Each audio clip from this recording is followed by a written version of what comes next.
Welcome, guys, to another episode of Rap in Order. I am Robbie Digital. They have me at the helm. I am the jury, the bailiff, the judge. It's lit. I'm accompanied by some fine gentlemen. Let's start to my right. I have my man, Regg. What's going on? Yo, this is First Class Regg. If you're listening, you're used to me kicking this shit off, right? And you're used to my beautiful voice. But today, we had Robbie Digital kicking it off because, I don't think this album is near and dear to his heart, but, we're just trying something different. We're going to see how it goes. We're also accompanied by the man, the myth, the legend, Taurian B. Taurian. Hey, what's going on, everybody? This is Taurian B. I was pretty apprehensive about doing this, but here I am. That's the spirit. Our local ringer, the good brother LA. LA, how's it going? I feel like I'm only on this episode because people think I look like the nigga.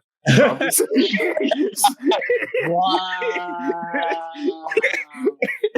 I woke up to an email alert. It said confirm or deny. I looked at the album of choice. I said, "Oh, this is some real fuck shit." But okay. I'm definitely down to represent the client, the artist. Onto why this is a classic project for my catalog, my career. Without this project, I wouldn't be where I am now. So yeah, I'm fully prepared. I have my briefcase here with me, even though this is an audio experience. But the Chasers. That's what's up.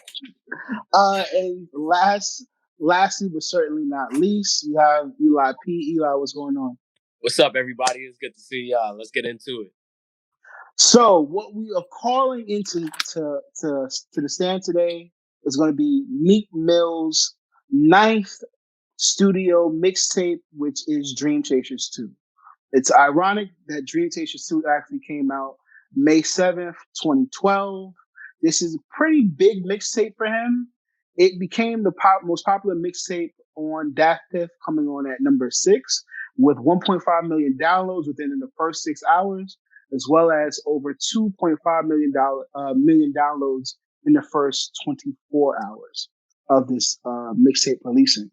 It comes from a numerous amount of features: Travis Scott, Rick Ross, Fabulous, French Montana, Wale, Big Sean, Kendrick Lamar, Mac Miller, 2 Chainz, and Drake. Vocals coming from Jeremiah Trey Songz, and productions by Jahil Beats, Cardiac, and you have, of course, being narrated, the one and only DJ Drama with Gangsta Grills. So let's get into some opening statements. Reg, how do we feel about this mixtape? So obviously, going back to, and I'm sorry, what year did you say this was? This is 2012. Okay, so going back to 2012 and going back to all the releases that came out that year, 2012 obviously was a big year for me. It was a big deal. He was only ascending from that point. By this point, we was already familiar with him. We had heard him on I'm a Boss already. And he was taking off. Like MMG was like that label that was coming up. That was like restoring the feeling. And I was rooting for Meek. I think this tape at the time was huge. Like, even if you didn't want to like this tape, you heard it everywhere. I mean, it's like you said, like, this was Dat Piff's one of their biggest, and still is, I think, in the top 5 of biggest releases ever for mixtapes. I remember trying to download this from, I want to say Eli had the link, because Eli used to run a blog on Tumblr, a Brooklyn Cab Ride, where he would post up all the links for albums and shit that came out. So this was on there, and I remember trying to download it, and it was crashing. Like, that's how big this shit was. It was crashing. It was no luck. And then you talk about the features he had on this. It's crazy that I didn't even remember it until like a couple days ago that Kendrick was on this. I don't know why. Like, it's crazy the big moments that this tape had.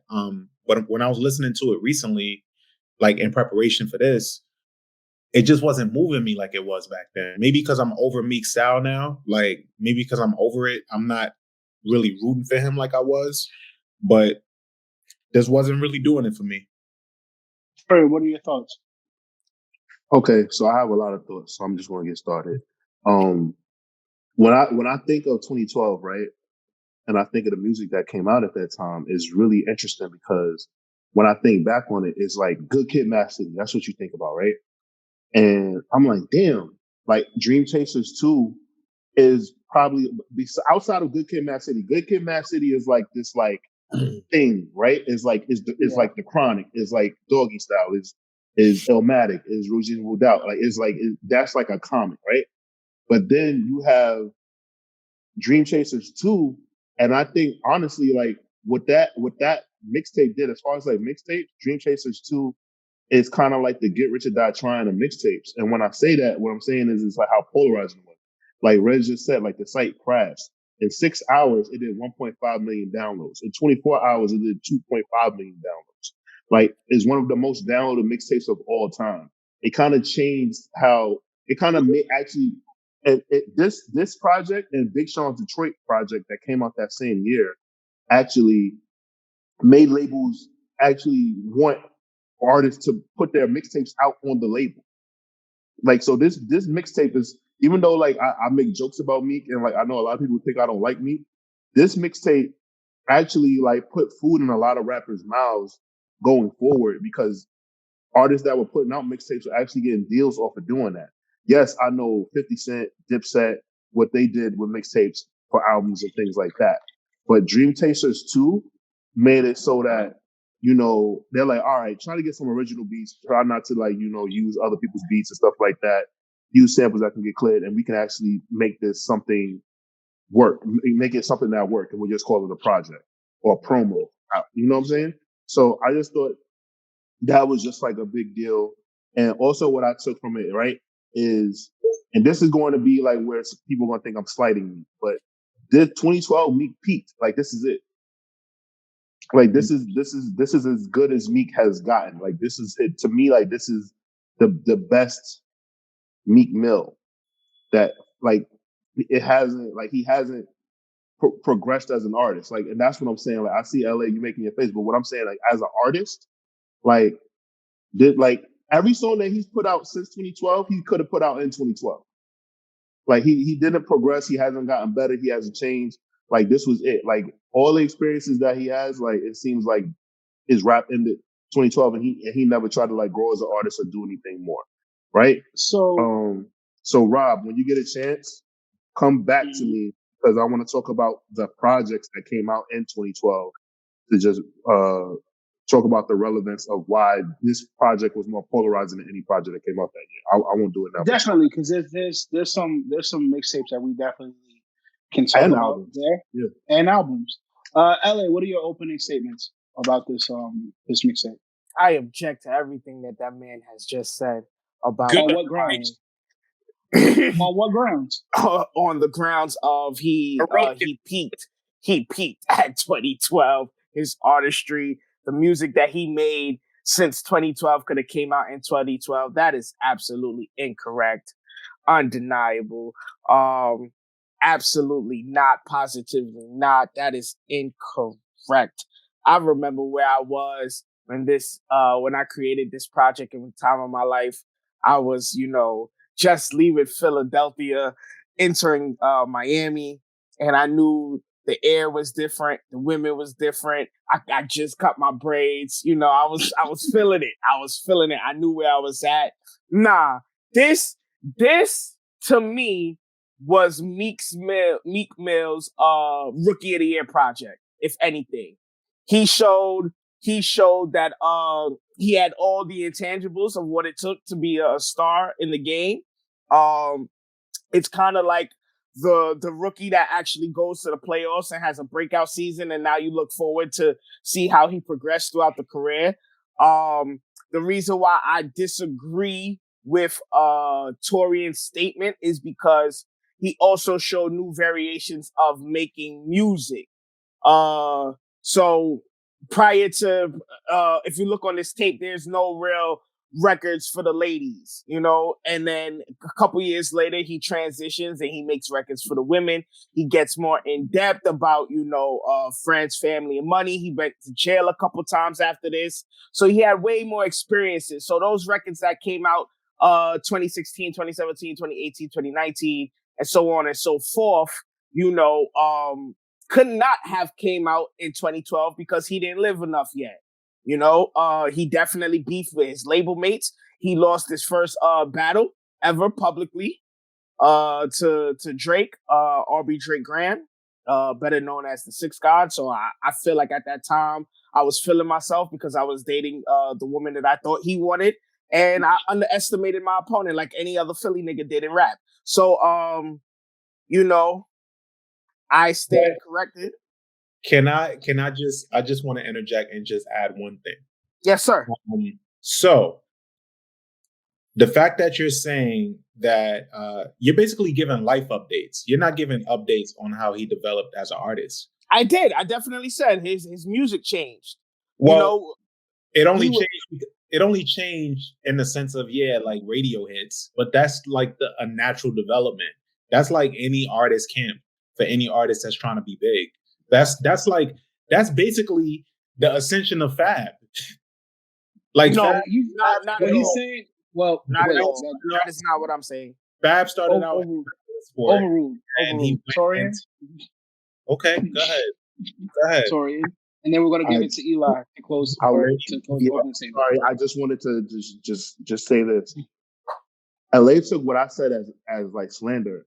Like, it is slander. No, it's not, because you said he peaked at 2012. He definitely did not. Okay. You said he didn't develop as an artist. Furthermore, that is slander. In the words of Daniel Aviles, please respect me and let me keep going. Well, no. You said you're no. In the words of Danny, don't talk to me like a child. You know. So this is hearsay. I want to hear from. Don't say what I said. Allow me. You know what I'm saying? Because that's not what I said. It's recorded. So, well, I want to get to Eli. I swear to God, I'm going to finish. I swear. I'm sorry, Eli. I said that he peaked, but this album, besides Good Kid, Mad City, is the best rap album of 2012. So I'm not trying to slight him. What I'm just saying is just that if you're saying his musical growth since 2012 is that he makes songs for women, that tells me everything that I need to know about his musical growth. No, I said he elevated as an artist. He was able to make new. He elevated. Music. Yes, he did. Yes, he did. Eli, what are your thoughts on this? Boy. I'm not I will hold you in contempt. Eli, what are your thoughts on this mixtape? Me? I gotta disagree. I honestly have to say I feel like the best version of Meek Mill that we've ever gotten was obviously most famous record, The Intro, and his last album, Championship. Championship was incredible. If you want, was good. You're right. Yes, it was amazing, and that is his best body of work. Now, let's rewind and let's talk about this project.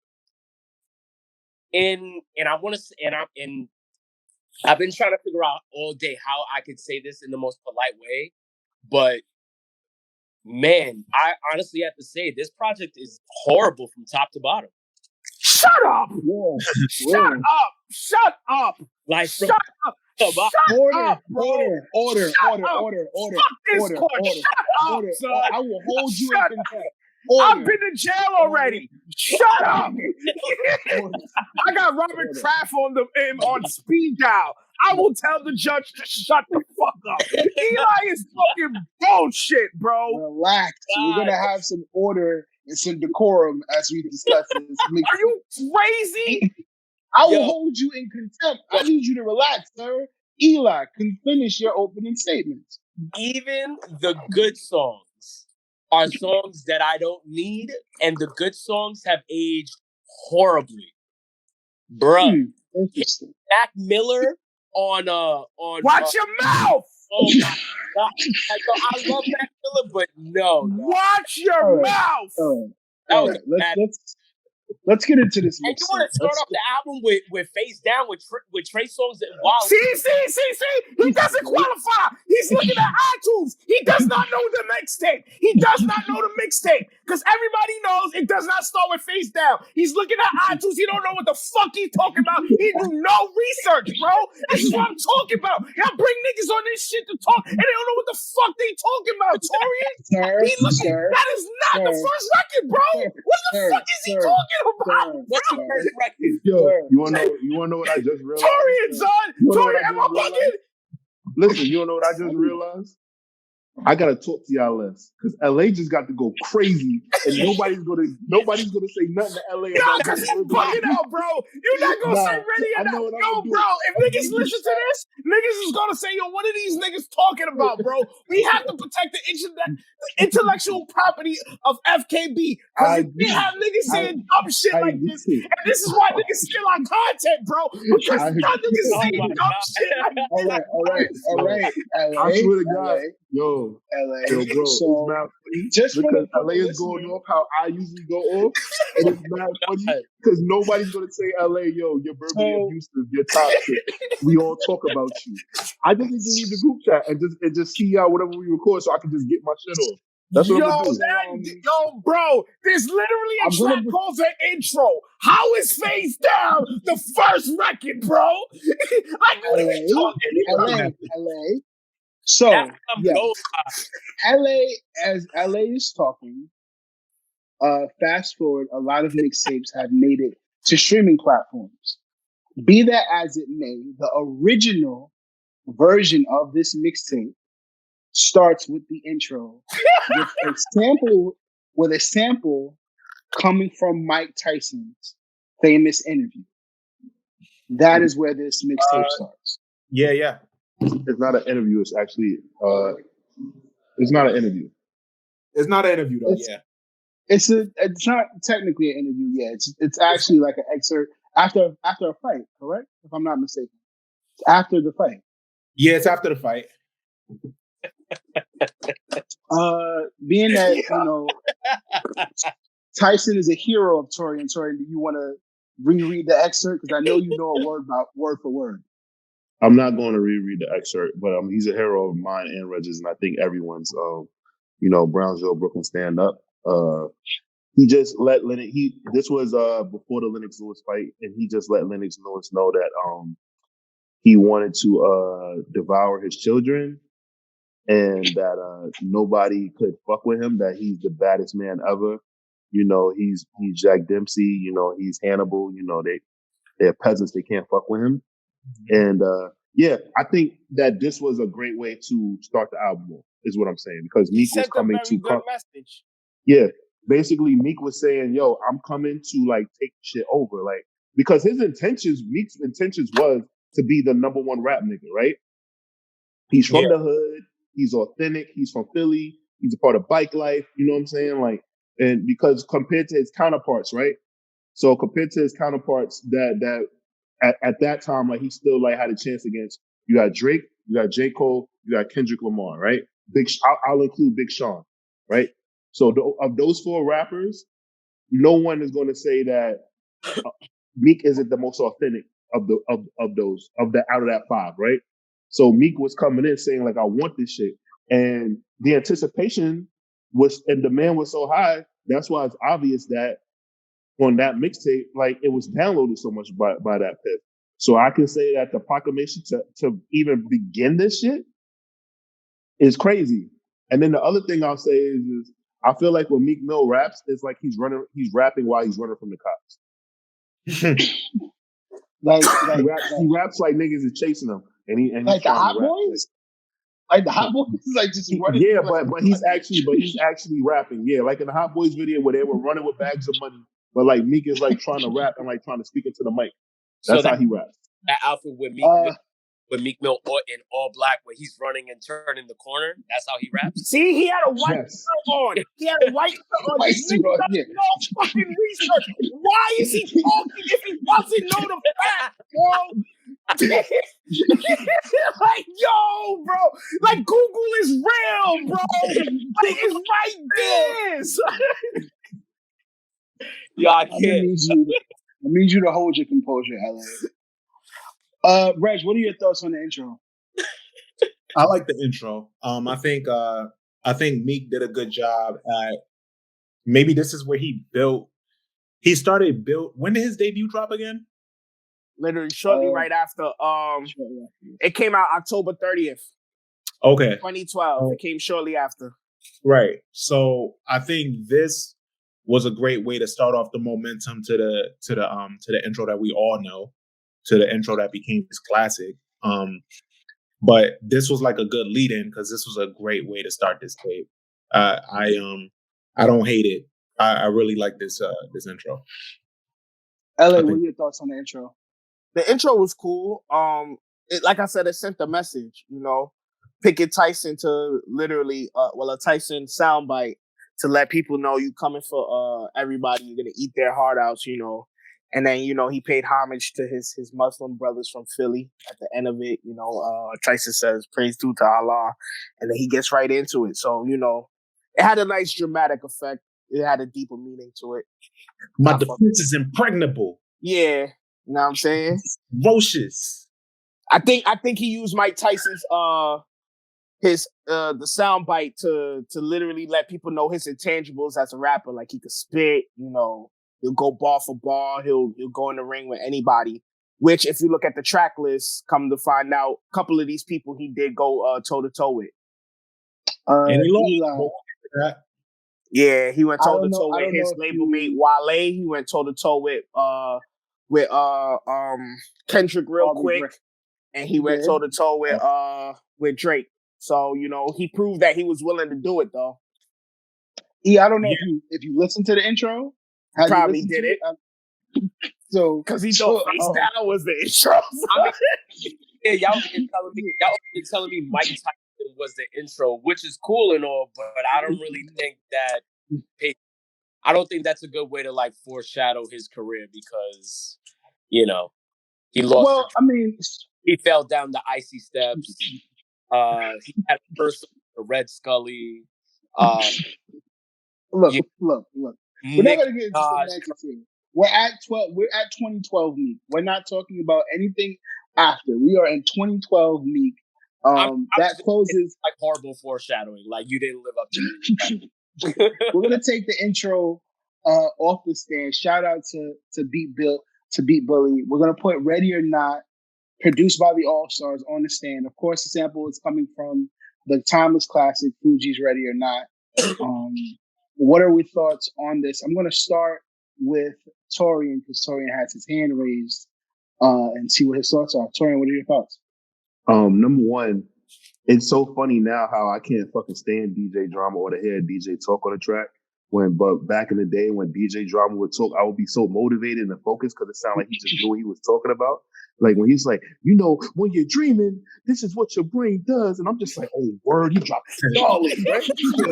This nigga about to So wait, Taurian, to bring it what he says, as a young dream chaser, we consider ourselves creator upper class. So when it comes to ideas, we just in a different tax bracket. Gangsta Brazil. It was a big deal. You felt very inspired when you heard that. So yeah. I can see why you feel that way. So I just thought that was like a big deal to hear Drama just open the shit up, right? And then it's funny because you wanna know what's also funny? I think this is funny, and maybe this is just like how my brain works, right? So Gangsta Grillz peaked with Meek's project and with the Dreamchasers series, right? And then Drake ended the Gangsta Grillz projects when he mixed If You're Reading This Is Too Late, and then put DJ Drama on it.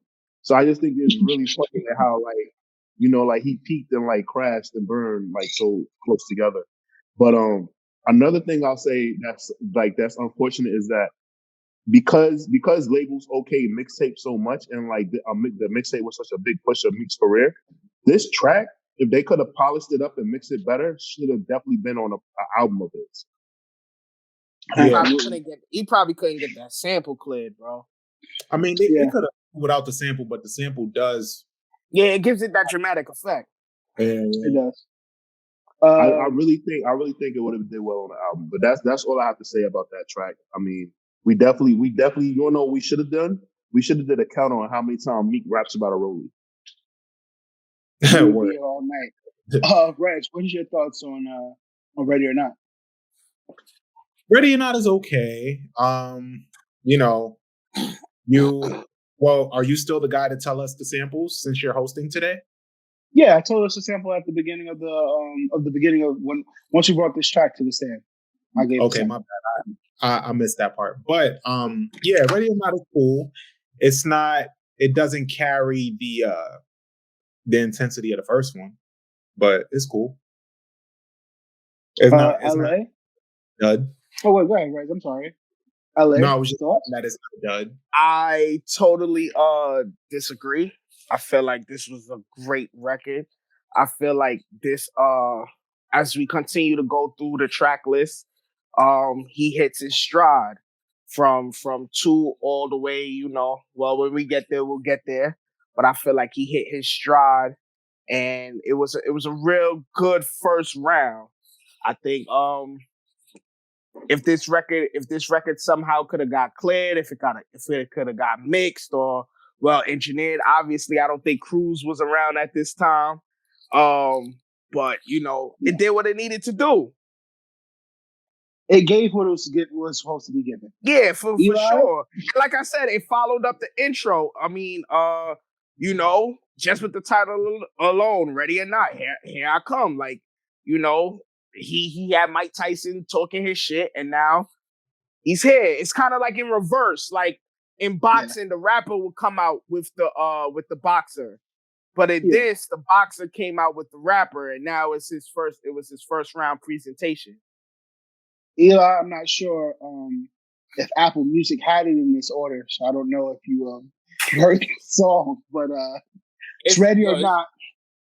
It's just wild how everyone's giving like reviews about a song that's really not that good. It's like, oh, you know, it's like the boxer coming out with the rapper. And no, bro, this shit is trash. I'm sorry. I would say I enjoyed it. I do agree with what Taurian said. If this was mixed better, this definitely would have been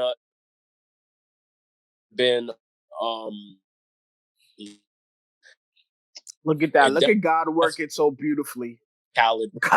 God never fails, yeah, bro. But, you're over there losing. Bro, we dead got nothing you said. You just you know why? Why? Because God is fed up with the bullshit that comes from this nigga's mouth, bro. Yeah. Like, I got all of that to say nothing. It's crazy. Next one. My favorite part of the song is young nigga getting money, young nigga getting money, young nigga go get it. Yeah, I like that. I think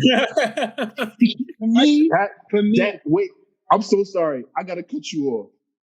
That is what, like, really, he was like, oh man, like you heard this and said, this nigga spit. You said that? Well, here's the thing. I think for me, Meek has always been a living embodiment of the underdog. So coming off of Dreamchasers at the top of the year and getting this, it only played on to the story of you rooting for Meek. There's this undeniable feeling of wanting to see Meek Mill succeed. I don't know what it is, but everyone kind of wraps their arms around Meek. Yeah, facts. Niggas was rooting for him in 2012. OD. Yeah, OD. So I think that's what it is for me. Like, this brings me right back to Dreamchasers and how I felt about the Dreamchasers tape. Dreamchasers 1 is my favorite, personally. I know this one is the most critically acclaimed one, but I hold Dreamchasers 1 a little bit closer. You may know this next one, Eli. This one was pretty popular. I got a funny. I'm sorry. Oh man, I really gotta stop doing that. Right, I'm so sorry, but I have a funny ass Eli story leading into the next song. It's so funny. I do have a question for this song too. So taking Ready or Not off the stand and calling Amen to the stand. With this song features the living Jeremiah, because Jeremiah is alive. I just want to shout an amen for Jeremiah because we almost lost him. And a very Good one. and a very young, precocious Aubrey Graham and Drake. Ooh, that boy. And the question I wanted to start out with, at this time, with Drake's flow and Drake's cadence, do you think at the time Drake was the bigger artist? Yes. He was. Do you think Bro, Drake did, well. was this as well as is this the start of the Drake stimulus package? Yes. Probably, but this record was ass. You didn't like Amen? No, that shit was horrible. So he was so good on this. Nah, that shit was annoying as Let me fuck. tell the story real quick. So go ahead, lead us into it, T. All right, so 2012, I am working. So 2012, I'm working. I'm no longer working at Club Monaco. So at this time, me and Eli both leave our job. By this time, Eli, James, and Regg are all no longer working at Levi's. Felix as well. So one day, Eli happens to be riding around with me, and I play Amen. And like I'm listening to it, and I'm enjoying myself. And Eli looks at me like, "Yo, you really like this shit?" And I'm like, "Yeah, like why not?" He's like, "Yo." Like all he says is some kind of bad bitches in the building. Amen. They kind of real niggas in the building. Amen. And he made me laugh so hard I almost crashed the car. And like ever since then, I could never ever listen to this song and hear it and hear it the way that the song is. Because like at first I was like, nah, this is dope. Like I like it, I enjoy it. Eli was like, this is the dumbest shit that anyone can enjoy. Anybody that enjoys this is a fucking idiot. And he made me laugh so much. Every time when I hear the song, I just see Eli doing the Amen. Ain't that crazy that Eli will call something dumb, but then blast Playboy Cardi and vibe out? Yo, the way Eli just got up.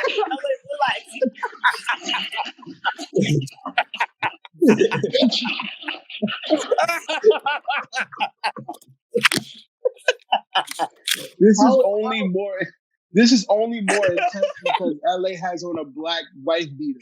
So the sheer anger. Yo, damn. Oh, man. I just think that's fucking hilarious. The gall of this nigga, bro. The gall, bro. Well, I know Regg likes the song. Taurian likes the song.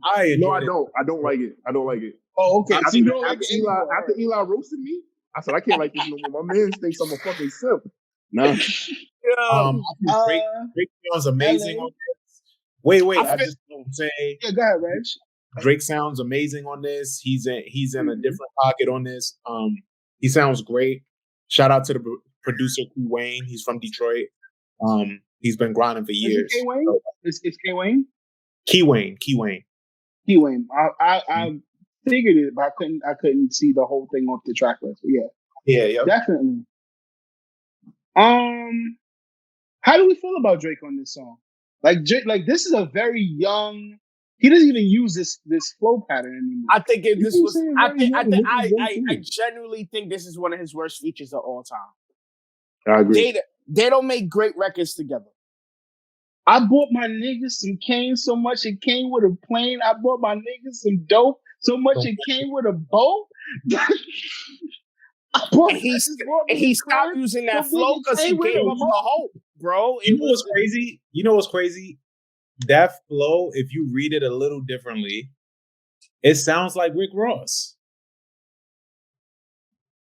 I'm trying to say Rick Ross is both my niggas some dope and so much it came with a boat. Yeah, I bought my niggas a crib that it came with a boat. You can hear Ross on this. Ross is on this, but that's a Ross flow. I like Drake on this because he doesn't really talk like this. Bought my niggas some cane so much it came with a plane. That's what made me think of Ross because that's not really Drake's bag. He don't really rap about shit like that. But I liked it. I enjoyed it for that time frame. This is not something I go back to often, but I enjoyed it. Well, I know Eli hates it and LA hates it. I'm not a fan of it, but the record did so well for him that it transitioned to his debut album. There's 3 records on here that I think made his debut, or maybe 2. Well, And this was one of them. Taking Amen off the stand and putting Burn on the stand, produced by Jahel Beats, featuring Big Sean. I also want to give fucking record. Quick background to this beat, because if you were following the mixtape circuit at the time, this beat was actually off of Lloyd Banks's, off of Jadakiss's mixtape. Facts. So when I first heard this, I was like, yo, I could have sworn we just got this beat. And man, did Meek and Sean make it sound different. This is probably, I would probably put this in top 20 best Big Sean features. Top 10. Yeah. Yeah. Big Sean. You know how women be like, what women be saying? Oh my God. Something like, oh, they completed the mission or whatever. Oh, whatever. This gave what it was supposed to give. Yes! Big Sean gave what he was supposed to give on this record, bro. Yeah. This record right here is what rappers need to do when they know they're on a feature with somebody they're competing against, but still plays the sport. This is a feature like what Kendrick was talking about in the concept of control. Like, y'all my niggas, but I'm here to murder you. Every time Big Sean is on a track with Meek, he reminds niggas, don't compare me to this nigga ever again. But you my mans. Big Sean is smooth when he does that. There's another record that happens in the future called B-Boy. He takes that record and spanks everybody on that record. Big Sean don't play when it comes to Big Sean don't play when it comes to features, bro. But because of how they did the back and forth, this record was essential for both of their careers because it geared them up. Like this, everybody thought it was gonna be Amen, but it was Burn that niggas kept running back. Like, Amen is the radio classic, but the street classic on this tape was Burn for sure. Mm-hmm. But and when you look at it in its totality, no one thought that when you hear this song from the beginning, chain all VS, I ain't with the BS, catch you riding through your city with the BS, like you would assume that Meek has this. But then for you to come back around, oh, we flex like 90 PX working no breaks or the recess. Like I did not think, I was like, wow. Big Sean really just knocked him.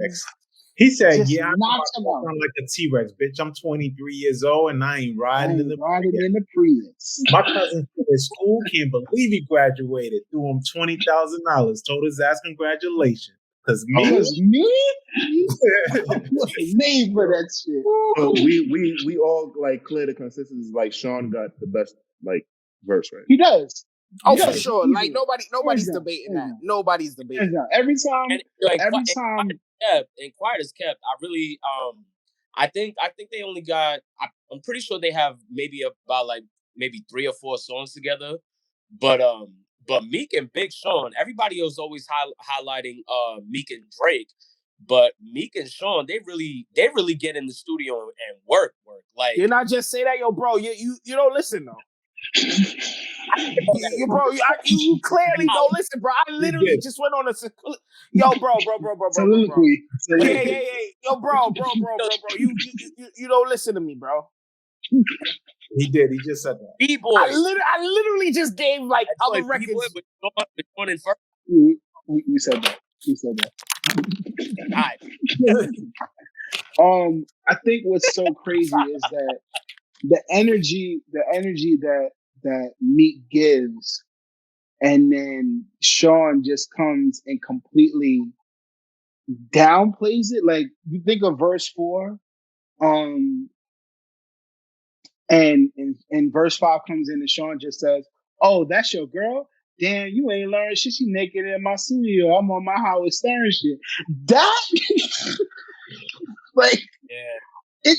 Oh man, like it was a pretty epic record. I felt like every time Meek would try to punch up, Sean would just smooth out the record so much that he couldn't compete. He just glided. He just skated. It's an amazing record. But you know what I always appreciate in hip hop? When guest verse does that to the main feature and nothing changes. You took your L, you know what I'm saying, and you kept the way it is. I will always respect that, bro. Because the main artist always has the advantage of going back and doing it over, or even scratching the verse, cutting it shorter.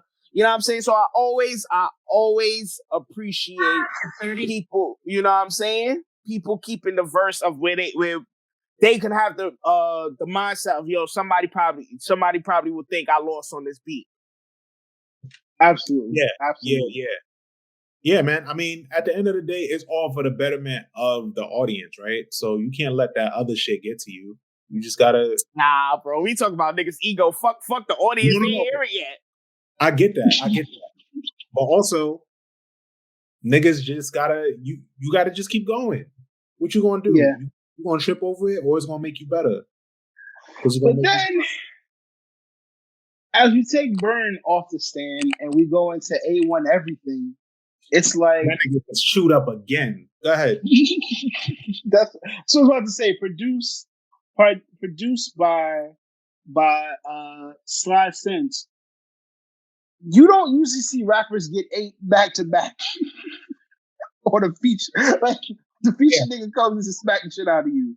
So A1 everything. I mean, Kendrick Lamar comes in, and this is a very young Kendrick Lamar as well. We don't ever hear Kendrick rap like this anymore. I think the closest thing we got after this is probably DNA and Humble, where he gets in this kind of yelling, rapping, kind of double time feeling. I could be wrong in that, but if anybody else has a counter argument, I would love to hear it.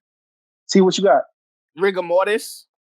Well, no, Rigor Mortis came out before this. 2010. Yeah, my fault.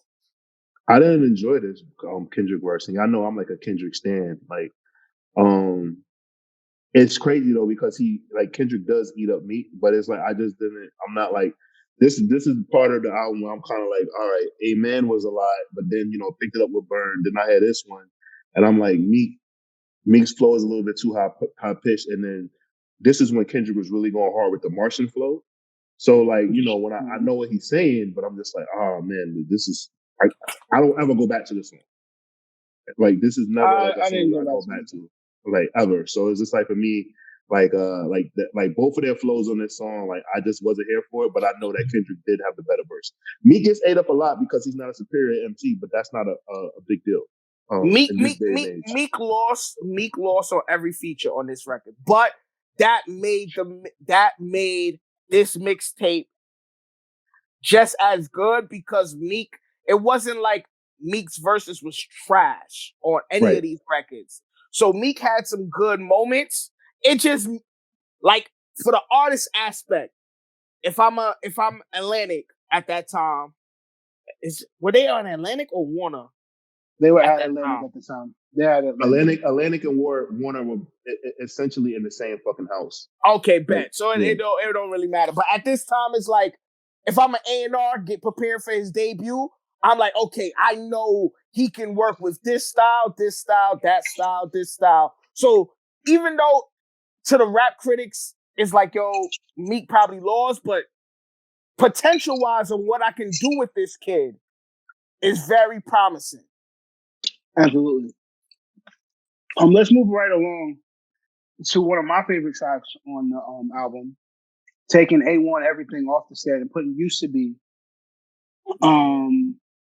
Produced by the Games. The Games, I believe that's how you pronounce the names. This is one of my favorite songs. Day Games. This is one of my favorite tracks on the mixtape. This is the Meek Mill that we've learned to love. This is the Meek Mill that keeps us drawn in. This is the Meek that has us champion around him constantly. Reg, what are your thoughts about used to be? Because I could be just speaking for myself. No, I agree with your sentiments. I think this is one of Meek's better tracks. This does give you equal representation of what Meek became, but I don't really. It's just like I said at the top of this, where I don't really this along with this tape, man. I mean, and I'm gonna give it. I'll probably elaborate more in my verdict, in my overall verdict.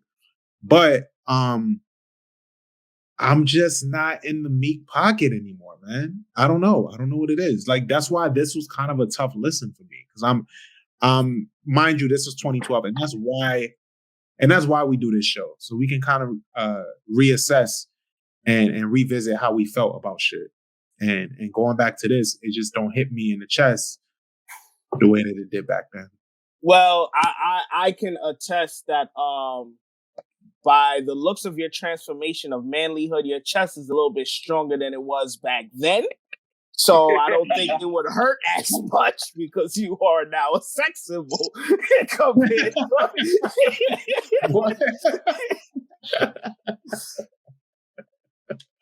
Yo. Not 4 out of 5 dentists would agree. So I mean, he's right. Anybody else have thoughts on this before we move to the next? This record showed like that's what I'm saying. So like I feel like because of we have a full body of work of Meek's catalog. Like I think we could all say now Meek's catalog is fully developed if he quits rapping right now. We have enough bodies of work to say, yo, what's our favorite, what's our least favorite, right? But I'm talking about in 2012. In 2012, this record in particular showed that he can make a B-side record. That he has some seriousness to him. That he like not everything is gonna be the glitz and glamour. This is the dark side. This is the Philly side. This is the development of a song, of a true song with true feelings and true emotion. So I like this record. I like this record. It gave mad hope and promise. Bro, this was for the streets. This is for the trenches. I used to be what I used to. Come on, man. Like that kind of emotion, I used to cry in the dirt. Yeah, come on, bro. Hey, what was I want to give Jordan. I think that's his name, right? Yeah, Jordan. I thought Meek did a lot of records with like aspiring R&B singers that never really took off. Like no disrespect, but like Jordan was like what Joe Budden Imani is to Joe Budden for a while. Like we all knew Imani had like real like talent. R&B potential talent, but he never took off in a sense. Jordan was the same way. They have a lot of records together that it was like, damn, son, it's only a matter of time. Tori almost fell. Imani always reminded me of a bootleg version of Trey Songz. Jesus Christ. Well, you are such a harsh critic. Tory Bro, Lanez you can't tell me that he's never giving you that impression. A little bit. I want to move into the next song because this is a complete 180 from used to, and that's Flexing. I like. Flexing is a. This is South Philly Meek right here. Yes. I want to just know if it's just me. This is one of the few records I fuck with. This was a different bag, bro. This made me want a Lamborghini just to drive it down Brooklyn with the doors up. Hold on, LaShawn. You gotta let Rob introduce the next track. Oh, my fault. I did. Sorry. I thought he did already. My bad. I'm sorry. I would never want to disrespect you on your platform. I'm sorry, brother. Rob song, let him finish first. The name of the song is Flexing on Him, produced by Jahil Beats. Incredible song. I think this is probably one of my favorite up tempo beats. I don't know if I'm in the same. If everybody this stuck out to them. but she said I'm cocky. I said that's not me. She called me Poppy. I say that Naki. That was the bar for me. Was that the bar for everybody else? Yes, it was. Yes, it was. That was the bar for me. That was the one. Like I think this was a very great song. This is classic Meek. T, what you got for me? T, T, what you got for me? It's on you. You're muted. So basically, to me, this song was the fuckboy bike life anthem. Damn. All of that one anthem. And one anthem. Like that. Like that's all I have to say, and I can check. Like this, literally was like their anthem. Like you got to think where I live at on First Ave. Like bike life is like a big deal on the east side of Harlem, and those kids be out all the time just riding their bikes like crazy, and like they live by this song right here. This shit is hard. OD. This is maybe that's why. I mean, because like it's not that I don't like the introspective Meek. I give it a listen because I fuck with Tony's story. Like I like that. Wow, that's a good one. Yeah, but when I listen to something like used to that used to joint, it's just like I feel like you're trying to give me some different shit instead of it just rolling off, you know? I agree. Taking Flexing off the stand and bringing I Get It, produced by Corpy and Reggie Smith, and featuring a very young precocious Travis Scott. What are your thoughts on this? Reg, what you got for me? I Get It was very interesting because like I think at the top of this we mentioned how all these features were in very interesting times at that time frame. Like 2012 Travis Scott, what was that like?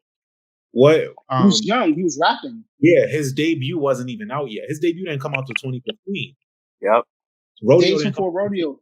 You had Days Before Rodeo was out. Yeah. No, I don't wasn't it Owls Pharaoh? It was Owls Pharaoh. Days Before Rodeo wasn't out yet. Yeah. Okay. So yeah, look at that. Like that's crazy. Like he had some features on here. A Meek and Travis track today, nobody wants that. Nobody. You didn't get Days Before Rodeo until 2 years later in 2014. Yeah. Well, also this is around the time. I'm sorry. Go ahead, Tori. Back at this time, this was a huge look for Travis Scott versus it being a huge look for Meek. Yeah. And let me tell you a quick story. I always got, you know what? Everybody say I'm hard on Eli, but I give Eli mad props, yo. Eli back at this time was like my music guru, and he would be like, "Yo, this person's next." So he told me that Travis Scott was next. I didn't get it though. I didn't get on the bandwagon until Days of the Rodeo. Like the Owl Pharaoh album, I didn't understand that shit, and the cover was weird. Hey, how's it going? It's still a weird cover too. Still a weird cover, right? But no, I enjoyed it. It was good, and I really enjoyed it from that standpoint, and like I was just like trying to like get into it. But on this track, it's such a forgettable track. Like obviously the look, it was probably a good look, and so many people listened to it and put people on the Travis Scott. But I don't feel like nobody ever talks about this track. Yeah, ever. This is 1000% forgettable. Like let's also keep in mind that this is 2012 is also the year of Cruel Summer. So this is where we're kind of most people are actually getting introduced to Travis Scott because Travis Scott is heavily produced on Cruel Summer that comes out literally 4 to 5 months later in September. So yeah, I think it's a pretty good entry for him. But that's the thing with Travis Scott. I don't know if you know this, but Travis Scott, he's with good music as a producer. Okay, he's not all the way up to Days Before Rodeo. Yeah, I mean that's always been his. That's always been his contract. He's on there as a producer. He's not on there as a rapper. That's interesting. So even when Sycamore brought him to the label, was he an artist or was he a producer? That wasn't put out under Good Music. No, it was under Atlantic with Grand Hustle. Yeah. See, so that's with Grand Hustle, he's the all-around artist. But for Good Music, he's just a producer. Good Music has like he basically did what hip hop did with hip hop since 1978. Like he has like a house of producers like Hudson Mohawk and a few other producers. Forgot the dude's name, but long story short, yeah, like Hit Boy was on the Good Music label as well as a producer. Like so, Kanye just like signed them to get them production deals and things like that. But I don't think that Travis is any longer like connected with Good Music as far as that, besides just being an in-law of Kanye's. Yeah, he's just an affiliate now. Yeah, it's kind of like he's like 2 Chainz now. Yeah, exactly. I mean, Travis Scott is like, at this point, he's if anything, if Good Music is still around, he's bigger than Good Music at this point. Well, taking I get it off the stand and bringing Every Day featuring Rick Ross to produced by Cardiac. This is where the tape actually loses me. This is where I get really bored. What, the Everyday joint? Everyday is kind of fire to me. I definitely don't need this. It has this momentum in it that I like. And that's when Ross started the whole, I ain't even counting money no more. If it ain't right, it ain't right. It ain't right. Put it in the money in the bag. He started doing that around this time, which I really fucked with because that's obscene levels of wealthy. Like, if it ain't right, it ain't right. That's so passively wealthy, it's crazy. I need Rob to say that word for word right now. Rob, read it and say it for word right now. Meek ain't counting the money no more. If it ain't right, it ain't right. Zip the bag up, drop it right there. Oh.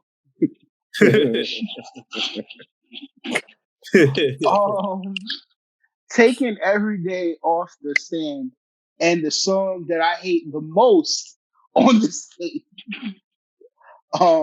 is Racked Up Shorty featuring Fabulous.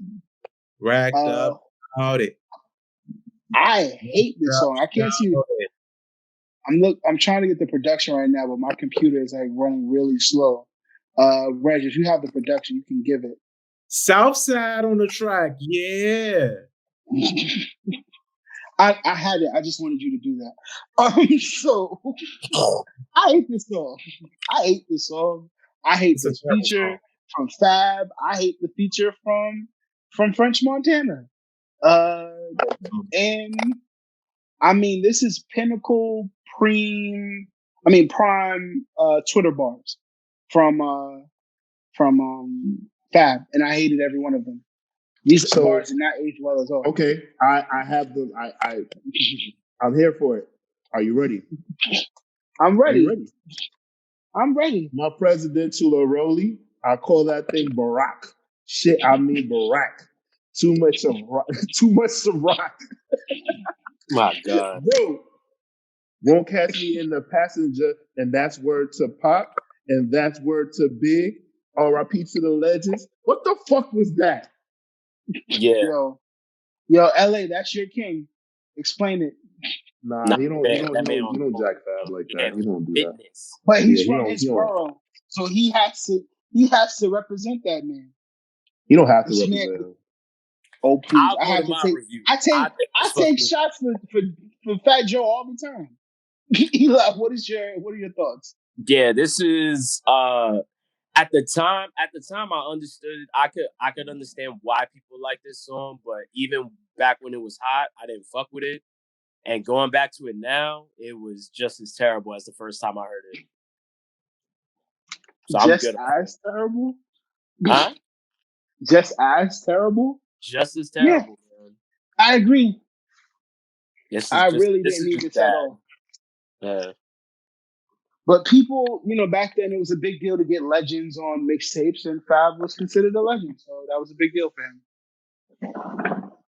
Yeah, we're gonna have to talk about Fab one day. I would love to have a conversation about Fab and how we need to get rid of him and how he just needs to raise his. All right, Rob, go to the next track. I don't want you. No, go to the next track. This is also a track that I can't stand on this tape. Lean With It, produced by Cardiac. I hate this song too. I like the production on this though.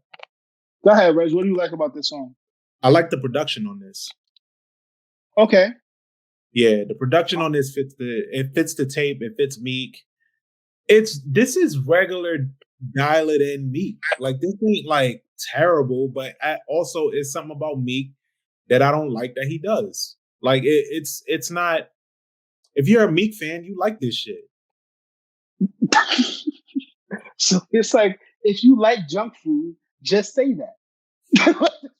But junk food, you saying that to be funny, but junk food is actually a good analogy. So, like most artists, a lot of artists that, especially popular artists, have music that they can categorize as junk food. Like Drake knows his brand of junk food. Like he knows he's so popular, and he knows a formula that works so well. They could just put it out, and he knows niggas that eat it up because it's the formula that people like. Like this is part of Meek's junk food that he knows niggas would just eat up. That's for his base. Yeah. Base. What record we talking about? Sorry about that. Huh? Lean with it. Lean with it. Damn. So I miswrapped up Shorty? Yeah, you did. But Sean, before you go, please hold on. I just want to get this out. Meek Mill is so terrible at picking hooks. The thing that saved him is that he always like has really good beat selection. Like, and that's what makes a difference and makes it tolerable. But I really, really hate his hooks. Like they're annoying and they're obnoxious and they're fucking childlike. I hate them. Like thoroughly hate them. All right, so I had to step out real quick, but so I miswrapped up Shorty. You was on camera the whole time. Oh, my fault. Well, no, I you saw me on the phone though, right? See, Yeah. yo, stop talking to me like a child, my nigga. I'm sorry, I was just correcting you. When I said step out, I mean I had to mute myself and remove myself from the courtroom to answer a phone call, a very important phone call that you, at the end of the show, you are going to be very proud to hear about. So, all right, watch your mouth, watch your tone. I'm sorry. I felt like you were wrong in what you said, but you know what? Stop that. But yes, as a Brooklyn native, right? I just want to say Fab's Acura-line on that record was stupendous.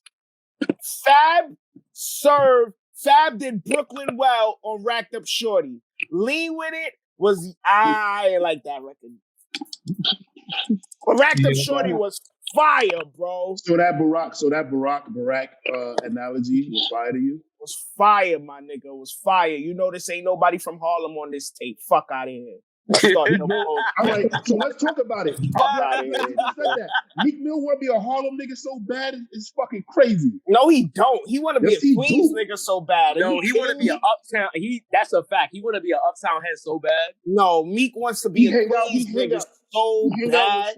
He forever indictment. What you talking about? He want to be a fly Harlem nigga so bad. He wish. Who wasn't Fab? Fab is from Brooklyn. He was always in Dykeman. What does Dykeman have to do with anything? Hey, I'm doing that. Yeah. And who was on that record? Fab. I fucking hate that song. Hey, it's up there. Yo, Eli, that song is up there with "I Like It Like That." I agree. It is that fucking trash. You know that's that Atlantic Stimulus of records though, right? You know that all comes out of Atlantic. Of course it does, man. Them crazy ass, cringy ass records. Them dumbass beats, man. Get out of here with that. All right, let's move it along. Yeah. We still got a lot more to go. Rob, you're muted, bro. My fault. Big Dreams. Produced by All Star. I hate this song too. So, anybody want to start it off? I'll give it to LA. LA, what were your thoughts when you were making this terrible song? I was thinking about your fashion, so you know, it just went hand in hand. You know, I was like, damn. Let me make a record about, you know, having big dreams, thinking I could dress. You know, being the best big fresh nigga in the game, only for whole day to come later. You know what I'm saying? You said for whole day to come later? Wow. Wow. So when I think about big dreams, I think about all the dreams and aspirations that Robbie Digital once had to be the best at what he does, and all the big dreams that he passed up on. Wow. I did not see that going that way. I mean, you came for me, bro. So it's only right, Y'all are bro. evil. All right, fine. You know what? I'll make sure I put a good stand in for you at your parole hearing with that wife. I'm not on probation anymore. Shout outs to Rock Nation. Shout outs to the Robert Patriots. Kraft. Even though I'm from Philly, shout outs to the Patriots, Robert Kraft, and who's the other white guy that I did the bunny hop in front of on the golf course? Owner for the 76ers? Yes, Yeah, shout outs to him too. Let's get to another track that I also hate. Taking that off the stand. Take You Home, featuring Wale and Big Sean, produced by Beat Billionaire. I hate this song too. Nah, Wale did his thing. Taurian, it's on you. It's on you, T. What you got for me? I didn't want LA to yell at me. All right, so this Lisa sample is hilarious. It is, but I hate this song. No, that's why I know. This is hilarious, right? And for me, the reason why I think it's hilarious is because, like, you could tell, like, because it's a mixtape, you have more freedom, but it's like they just throwing shit at the wall. And I'm like, yo, this song right here, I wonder why the label didn't try to like sell it, give this to the radio. It would have got spun. You think this was the one? Not the one, but it could have been one of his radio records that could have got played up along the East Coast, especially in the tri-state area. Nah. I guess. Tri-state area, California, Florida, it gets played. Lisa bumps everywhere. Because it's already a hit. I don't think they did justice to the sample, man. Like this is a really bad song. Not you voguing, LA. Not you voguing. Not you voguing. Not gonna let that go. It was very sloppy. This was sloppy. Super sloppy. And this is bad lazy. I feel like this was a Wale record that he gave to Meek. Yeah, because Wale flowed all over this record. This was a Wale. This was, if I was a betting man, I would bet that Wale gave him this record. Wale and Jeremiah are like a tandem that just goes hand in hand. This probably was recorded the same day Big Sean did Burn, and he probably said, "Yo, let me go back and do another one. Let me get on that one too." I'm telling you. The funny thing is, when you listen to the intro of this, it's like, sometimes I gotta keep it real smooth for the ladies, and I was just like, I know this is about to be bad. Anytime the rapper says, "Let me do it one time for the ladies," you're like, don't do it for the ladies. The ladies did not ask you for you to do this. They did not ask for this. This is not giving what it needs to be given. Nah, this wasn't serving, bro. Nah, but this was definitely like I said earlier, every feature that was on this, there was a standout verse or a guest, and Wale was definitely the standout on this one. Yeah, I wish he would have got more of a rapping Wale though, like not like in your bag R&B kind of vibe. But this is Wale's pocket though. It is. It is. Speaking of that, we'll have a discussion about Wale one day. Taking this. Yeah, we'll have a conversation about Wale and how Big Sean murdered him on his own shit too. Look at that. Oh yeah, on that Diplo beat, right? Your man just got 8 on Protect Your Heart. Your man just got 8 on Protect Your Heart. So I think you need to relax. Protect Your Heart? What's this all about? That's off of Sean's last project that had Wale on it. Oh, with Anderson .Paak? Yes. Oh, I got to get that one out. Relax. All right. Hey, quick question, y'all. What's up? Quick.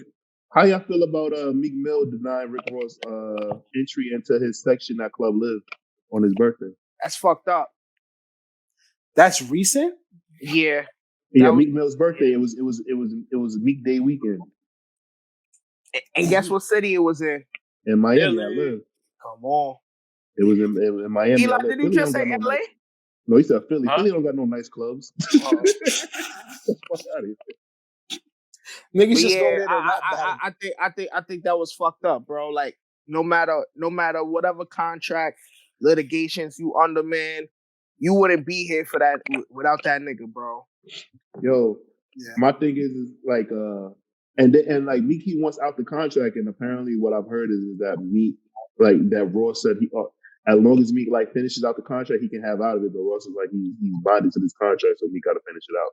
But like apparently like Meek wants off, so what I'm assuming that might be a sticky situation for Hov. No, I really wish you would just let me finish saying what I was saying because I was about to get to that.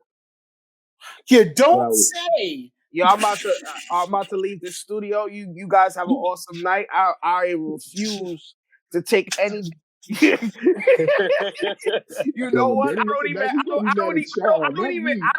don't even have a girlfriend, and I'm gonna find somebody to have dinner with tonight. So fuck you, Tori. Fuck you. Oh my god. So listen, I think me personally, and my theory, me and LA joke about this all the time. All the stories that we hear about Jay-Z, I guarantee you that Jay-Z is the reason why Meek wants to leave Maybach Music Group, and he probably just wants to sign directly to Rock Nation.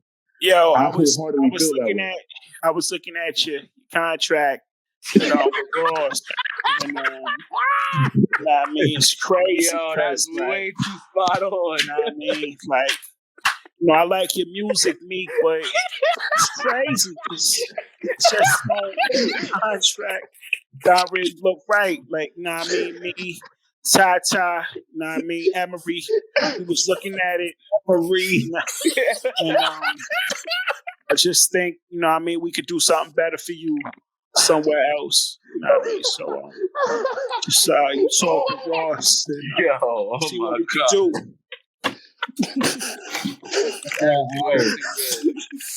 Yo! I'm crying. Yo, Rob, that might have been the funniest thing you've ever done in your life. As much as you be trying to be funny and that shit don't be working, that shit was spot on in the head. Oh my god. Yo, backhand the hell out of that man. Yo, that was awesome. Yo, Rob, awesome, you that nigga, bro. That was a round of applause for Rob. He did, bro. Nah, but the reason why I was about to say, like, wait, hold on, we got somebody else calling in. The reason why I say it's gonna be a sticky situation for me personally is because Ross is just as close to Hov, if not closer, in my opinion, to Meek in a sense. Like, we got to remember the Maybach Music tag. Jay gave him that. Ross just gave Meek his biggest single off of the last record was Free. That was a Ross song. Mm-hmm. So it's kind of like I don't see how Hov does the whole contract thing. I think he sits this one out because it's literally too close to home. You know what I'm saying? When Jay really needed to redefine his stamp, he signed Ross, Jeezy, and I think Neo. Am I not? Neo, Rihanna, and yeah. So he was part of that. He helped Ross with that Maybach situation. I don't think he would want. I just think, me personally, Jake, keep me out of this one. Y'all got y'all lawyers. Y'all do what y'all do. Y'all figure that out. I don't want nothing. Maybe it's somebody else at Rock Nation. It could be other people. I just feel like because Meek doesn't. I mean, Hov doesn't handle the day-to-day operations and shit like that, right? So it could be somebody else at Rock Nation being like, "Yo, if you was over here, you could do this." I just think that Meek doesn't like what's going on, and I'm pretty sure he probably blames Ross for certain shortcomings. I feel like Meek runs into the office to complain to Hov, and Hov looks back with the cigar in his hand, like in the Sorry Not Sorry video, and says, "Yo, you got to figure that out, yo." I don't even. I was gonna say that's such a terrible video. I was just watching it again the other day. Such a terrible. But it was very well shot, though. I don't want to deter from why we're here and what this is about. Again, I don't know how you get 8 on the ghost of a song that you weren't there for. But the next song is The Ride, produced by Doc McKinley and The Weeknd. And I'm here to say that this is not better than The Ride by Drake.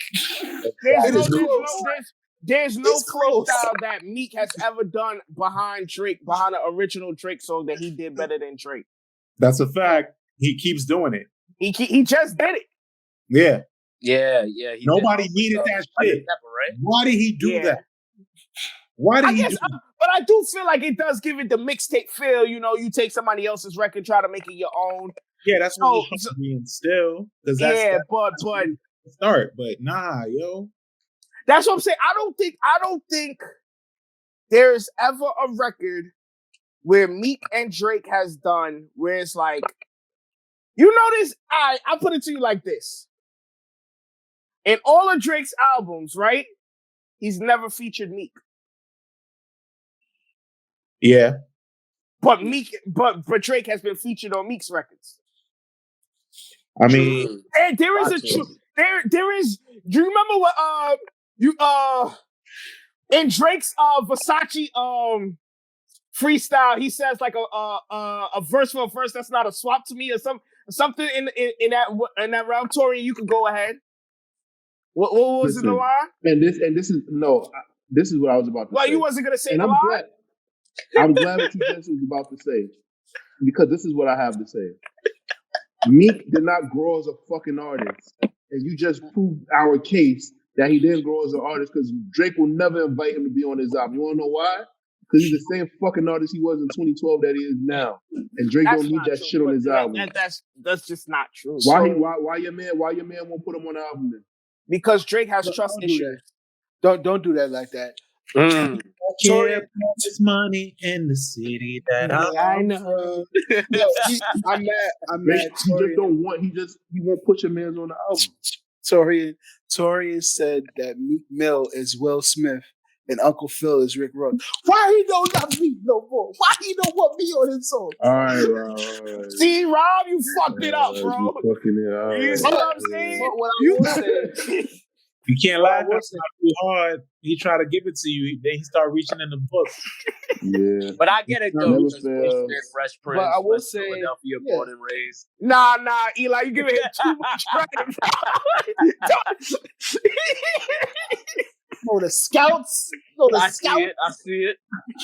You giving him too much credit, bro. I will say this. I do like the fact that the most important thing about this song, although he didn't out rap Drake, is his relationship with the DA. The district attorney? Yeah. Yeah, that's kind of what this song was about. And how long he's been battling that. Like, you think this record got him in trouble too? It definitely did. She brought it up in court. Yeah.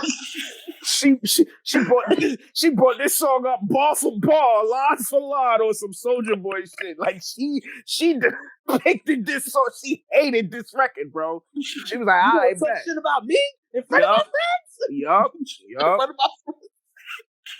Yup. I think this was this was good though. Can you imagine? Yeah, facts, Rob. Her son just in the house. What you listening to? Oh, it's Meek. He hates you, by the way. Mom! I'm talking shit about you again. See, you gotta know when to pull out, bro. I'm surprised you ain't got no kids. Like you have great momentum, but just don't know when to stop. Yo, didn't I just tell you that, Rob? I told him that. Like, I don't know when it was. I think he asked us, "What's his my do he go too far?" Yeah. And I told him that exact thing. So we take the ride off the thing, and we put Face Down, the first record of the fucking tape. Yeah, you know what? Featuring Sam Sneak, Wale, produced by Sam Sneak. Hey, Eli, I know this is where you first started listening to the album. The mixtape. What are your thoughts? We'll lead off with you. This was fucking horrendous, bro. This song was fucking ass. Trey Songz did his thing, boy. Yeah, he did his thing so much that now he's in the thing.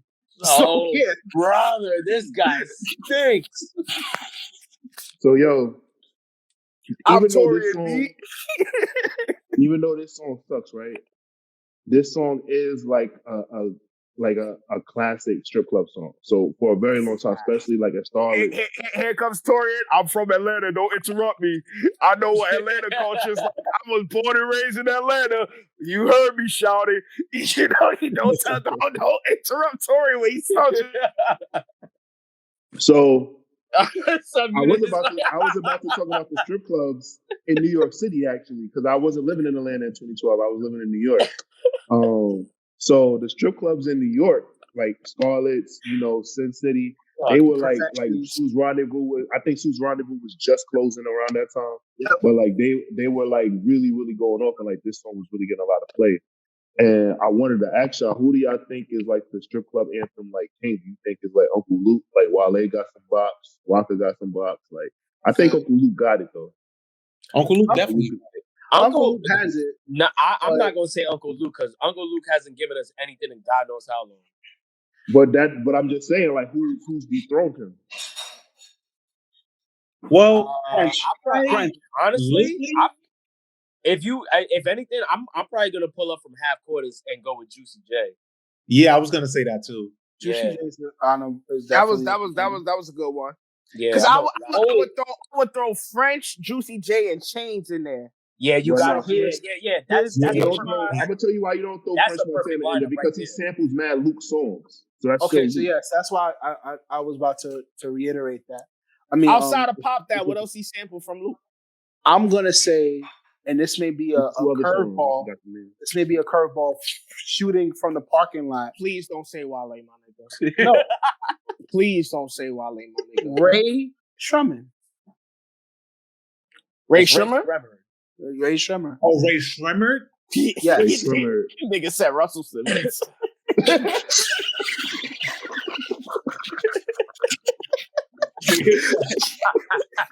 Nigga said Ray Romano.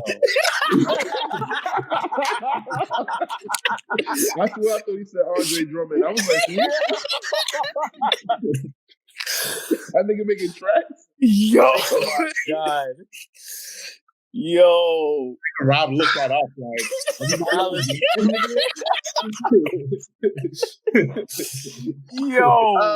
okay. I feel like, but nah, bro. As much as I love Ray Sherman, they're not even power sliding. They're not even a thing anymore, bro. Yeah, like what relevancy do they have, bro? Yeah, they're not a thing, and I love Ray Sherman, and they don't even come up to bat. So it's not like they trying. Because then you will have to say, you can't say Ray Sherman and not say the Migos. Yeah. And I would if we talk about strip club records. Points were made. Yeah. Points were made. I like Ray Sherman a lot. I like those kids. Shremmer.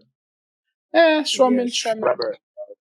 All right, Rob, please go. Please. Let's go on to the next one. What's the next one? Yes, the next one taking on like that. Yes, taking straight like that putting straight like that on the stand. Produced by Louis V. Gutter. Featuring Louis V. Gutter and 2 Chainz. Produced by E. Banger. What are your thoughts, guys? Let's start with well, it seems like everybody likes it, but LA, we'll start with you. That shit was hard, bro. That shit was hard. Louis V gave him a great hook. Chainz. That's what I'm saying. Every feature. It's like yo, no. When you think of a project and you think about somebody giving you a feature, right? You want them to give you their best foot forward. And I feel like every artist knew what this stage was. Fuck who the artist is. You know what I'm saying? They knew there was this new kid on the block who had the potential of taking over the game, and this is how I can somewhat have his audience be familiar with who I am. And everybody showed out. Nobody on this tape, you could have said, yo, they could have kept that. Maybe except that Amen record. And I'm a Drake fan. But outside of that, the Amen record gave him the notoriety. You know what I'm saying? It was the OVO bat signal or whatever the case may be. That's cool. But feature top down, Chainz and Louis, yo, they gave that nigga one, bro. I will say this. Because I'm balling like Spalding, wrist flooded New Orleans. I'm shitting on them, no toilet, no referee. I called it. I did like that bar from Meek Mill a lot. That was a good bar for me. So that was the joint. But then This 2 song Chainz came and sucks. packed him up. Oh, another track taking that off the stand and putting House Party remix Classic. featuring Wale, Mac No, not the Miller, remix. and Fabulous. Again. Classic. Not the remix. Not the I'm gonna- remix. Not the no, remix. Not the I'm gonna remix. point to Eli because Eli listened to this song because it's on the streaming version. Nah, Eli, what are your thoughts about this song? bruh, like this shit, like it was cool. It was cool when it came out. Like the shit was a banger, but like them having like Meek having the audacity of just like, yo, let's put Mac Miller on this. Yo, watch your fucking mouth, bro. Bruh. Come on, son. Come on, bro. Chill the fuck out, son. Like, All the Mac ain't promo have- clips is gonna be LA cursing us out. The audacity, All the bro. promo clips is gonna be good. Yo, first of all, God bless the dead, rest in peace, Mac Miller. But Mac Miller did his shit on this. Yo, bro. I love Mac, but I don't like Mac on this. Nah, you I'm bugging good. the fuck out, Mac bro. Mac gave what it needed to be given on this track. Come He on, really did it Rob. all. He really Nah. did though. He walked on this shit, bro. and matter of fact, people will look at Mac as like, yo, he may not be the MC to be even on this record. Because you look at Meek, Fab, and Wale, you're going to think Mac is going to have the worst verse. Mac was the standout. He was. I'm He good. was. His swagger, his presence, his cadence, his personality reigned supreme on this record. His Bro, what the fuck personality. do you be talking about, White, bro? white boy gone wild. The record is called House Party. So White he's boy giving you what a white boy. This what's that movie? Project X. This was a Yeah. Project X Mac Miller House Party verse, bro. What the fuck are you talking about, bro? I agree with you, LA. This Oh, Mac Miller shit. verse was great. High five, Tori. Cool. Bro, This white Mac boy- Miller verse was great. But I Go still feel wild. like this remix. I do feel like this verse was not needed. But Mac Miller definitely brought the Project X energy for this track.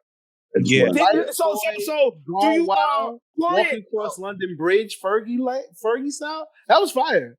so y'all are movie connoisseurs. We are. Does the House Party 1, House Party 2, does the records live up to the which one was better? House Party 1, House Party 2? House Party 1's records are a lot better. Okay, well, was House Party Movie 1 better than House Party 2? House Party 1 is better. Then he stuck to the script, my nigga. House Party 1 is better. Then he stuck to the script, bro. Then he stuck to the script. I don't think that he got rid of my favorite line in the first one. My favorite line in the first one was, I tell her meet me in the bathroom. I feel a lot of water running. Her friend at the door and she's screaming out, I'm coming. Like, that's dope. And then, bro, this want to go, I tell her meet me in the bathroom. Hold up. Better yet, my bedroom. I'm like, what? Well, he already did her in the bathroom, so it's like, yo, let me show her a different part of the house. I'm much richer now. I'm richer now. I don't got to take it to the bathroom. I got a nice size bed. You should have took it to the laundry room or something, or to the garage, another part of the house. I'm not gonna hold you. I'm not gonna hold you, LA. Wait, Rob. Go I ahead, think Ray. he was better off. I think he was better off just leaving his verse as is and had them niggas on. No. I hate niggas. That's not a remix, bro. I hate niggas that do that shit, bro. This ain't a remix either, though, bro. They don't change anything about this song except the verses. That's Bro, not a remix. This is House Party 2. They didn't call it a remix. They called it a sequel. So they just continue in the story. I'm okay with that. But I don't like remixes No, this is now. called remix. No, it's called House Party 2. No, it's remix. Nah, it's a remix. It's not? Oh, it's called It's remix? not. Yeah. Well, at least he changed the verse. Yo, wait, At least it's not. I'm not disappointed. But yeah. But at least he changed the verse. I don't like remixes with the original verse. I don't. Then what's the remix in it?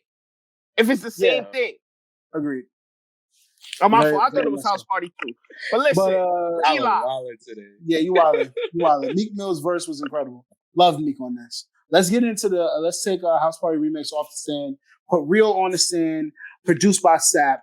I want to point it to Regg. Regg, what are your thoughts about this song? Sorry. Wait, let me get myself situated. Go to somebody else. All right, Taurian, what do you got for me? Eli, we can't see you, else I would have pointed to you. So see what you got for me. This is like one of the songs where I feel like Meek made this song like a bunch of times already. Not kind of like start checking out on me. It just bothers me that he does this. Like where like this song is really good, but then at the same time, who the fuck is that? Okay. So where he does that and I'm like, all right, I enjoy this song, but I feel like I've heard this song at least 4 times from Meek already.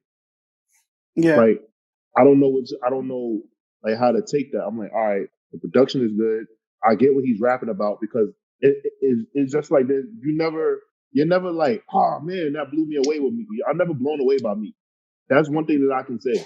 I'm never surprised. He never surprises me. I'm never like, wow. Like I know he's talented.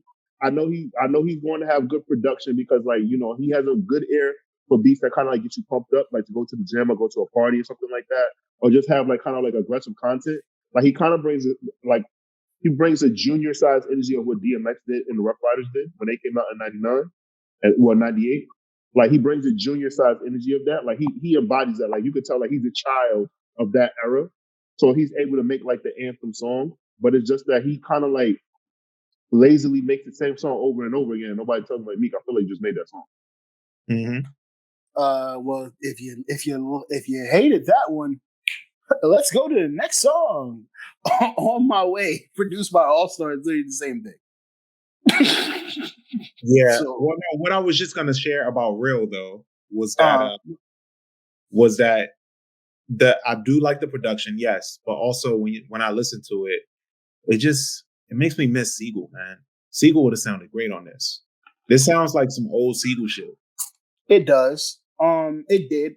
I think he did what he was supposed to do with Dreamchasers by touching back and getting Siegel on a song that he did get Siegel on because it was really, really good. I will say that I love the fact that Philly rappers pay homage to older Philly rappers a lot better than most people give them credit to. Like somewhere, somehow, there's some kid that's listening and writing his raps in Philly that's like, yo, I can't wait to get Meek Mill on the track because of what Meek Mill means to them. I don't feel like we get that enough in other areas where hip hop and music is made. When you say shit like that, just be specify what you're talking about because I feel like everywhere else probably except for New York does that. Okay. Cali, everybody wants a record with Snoop, they gonna get their record with Snoop. You know, that's a lifelong dream. Every nigga who's from Cali looks up to Snoop, they got their record with Snoop. Snoop has worked with everybody, no matter what set, what affiliation. They get that. You know what I'm saying? In the South, they get it. Texas, they get it. You know what I'm saying? Taurian would know. Atlanta, they get it. So Florida. Florida, they definitely get it, especially the way they feel about Kodak.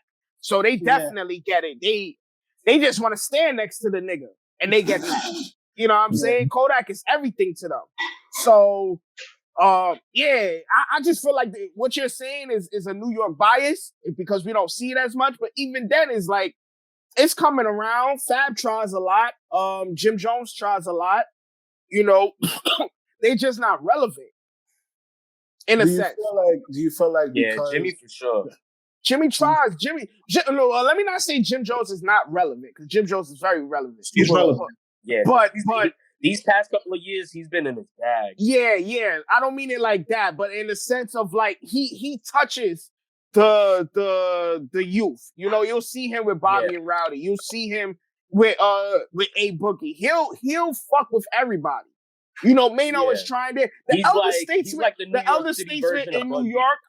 Yeah, the elder statesmen in New York are trying, but I think musically they're just not aligned opposing other cities and counties and regions. The music is still linear in a sense. I'm gonna tell you what the difference is. I'm gonna tell you what the difference is, right?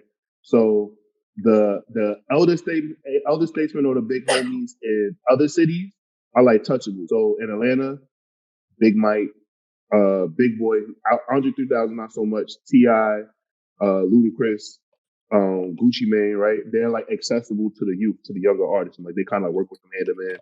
They try to get them deals, try to put them on, right? California, everybody pretty much goes through Dr. Dre or like one of the like Dr. Dre, like or DJ Quick, like one of those producers, right?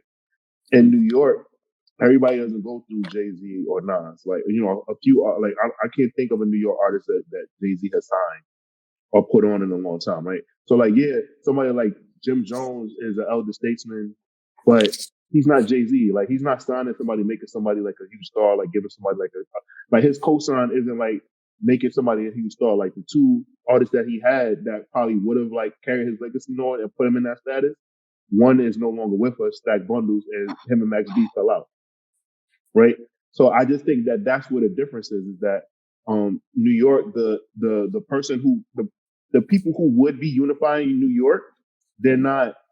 They're not. I'm not saying they're not purposely. I just think that they're too big to reach down and work with newer artists. Even Puff, like for a minute, you know, had Red Cafe and a couple other New York artists or whatever like that. But it seems like it's just I don't know. It just seems weird. It's like they're like Prince to these niggas. So it don't seem like it could really work.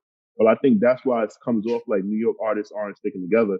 And I think it's because like the elder statesmen aren't like Jay-Z don't even live in New York no more. He lives in LA. I haven't seen like you seen Jay-Z in New York, he'd be out here for like a day. And he go right back. Yeah, he go to the Hamptons.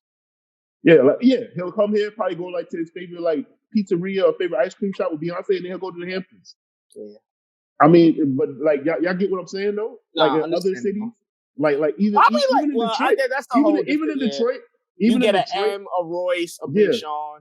Even in Detroit, everybody like if you're making enough noise, Royce will probably be the first person that like you'll like hear from. Or what's the dude's name? Eminem, like the only dude from D12 he keep around. Who is it? Mr. Porter.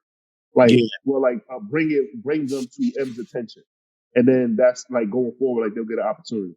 But like with Jay, like Tata and Emery not saying like, yo man, this young kid is doing this thing. Like, no, that's not happening. Like they gotta like sell like a million records before like they even like get Jay-Z to talk to the kid. And I'm not talking down on Jay. I'm just saying like the difference with other cities in New York.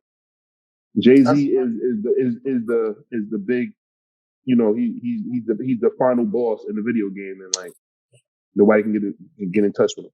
He's like the Michael Jackson, the gold Michael Jackson, Ready to Rumble 2. Okay, good analogy. Yes. Since we kind of look past the reel and we go right into the outro, I guess.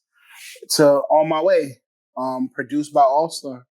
Any thoughts on this record? It's a nice jolly record. Jolly record. All right, when I'm not gonna keep you guys any further. Let's get into the closing arguments. What are our thoughts about this album, this mixtape / album, depending on your Eli or LA? Sorry, let me get your first closing arguments. So, all right, so my closing argument is this, right? Two things can be true. One thing that's true is, besides Good Kid, Mad City, this is the best hip hop album release project to come out in 2012. Besides Good Kid, Mad City, in my opinion, right? But my other thing is that I think it's more so like the anticipation and like me kind of fulfilling the prophecy. But because I don't think that this is like a classic by any means necessary. I don't think that this is something that like is like necessary, but it's just like the moment to me speaks more than the album, because the album has like, Meek has like good production on it, so you can like tolerate it. But a lot of these songs I don't ever need to hear again in my life. Mm-hmm. But I know that in 2012 that this was one of the most polarizing projects next to Good Kid, Mad City. Those two projects were the most anticipated projects to drop in 2012. And I say that Detroit will be the third best project for me that came out in 2012. And if you want, I have a list. And if you want, I have a list of all the projects that came out in 2012, and I can list them off if you're interested. If you're not, I won't. I mean, let's get to the closing arguments, and we'll let the listeners decide when they comment about how they feel about that. I'm gonna Alright, go cool. to LA. LA, what are your closing arguments about this mixtape? This was the springboard to this man's career. His debut album literally came maybe 7 months later in October. Yes. So this was the perfect warm up. This was the perfect appetizer. This was the star attraction. If I'm gonna be truthful, this was better than his debut album. If we being real, so if you feel like this wasn't up to par, then I can only imagine what y'all felt about his debut album. Out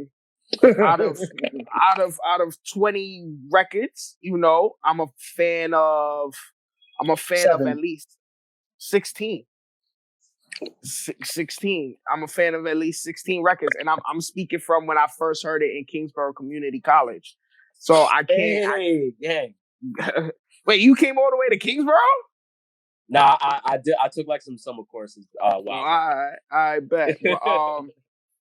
Yeah. So I remember where I was in Kingsborough Community College. It just came out of math. Me and my boy Ruben loaded this shit up. You know what I'm saying? And we blast that shit for the whole school. And we had like a whole like kumbaya. I think the shit crashed, and I was the only one in the building to get through.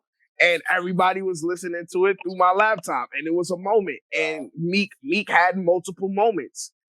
This was a positive sign of what this kid's career was gonna be at the time, and it did what it was supposed to do for his career. This mixtape did not fail him. It's a classic mixtape within the Gangsta Grill series. It's a classic mixtape for him in the Dreamchasers series. And it may not be a where we say greatest mixtape of all time or whatever, but it is a cult classic for him, and that's all that matters. The Chasers. Well, can I give my closing? Because I'm gonna springboard right off of that. Because yes, you're absolutely right. At the end of the day, it doesn't really matter what we say. This did help shape Meek's career, and the numbers don't lie.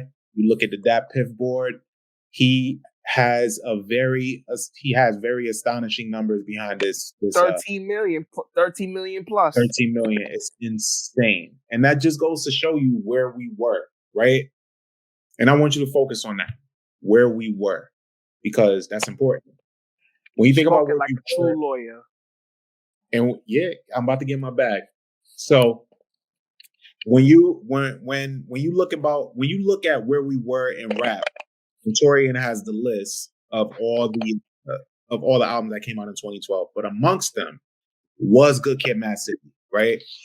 And Meek's album, because Meek was already kind of bubbling a little before Good Kid came out. Good Kid didn't come out till October, if I'm not mistaken, that year.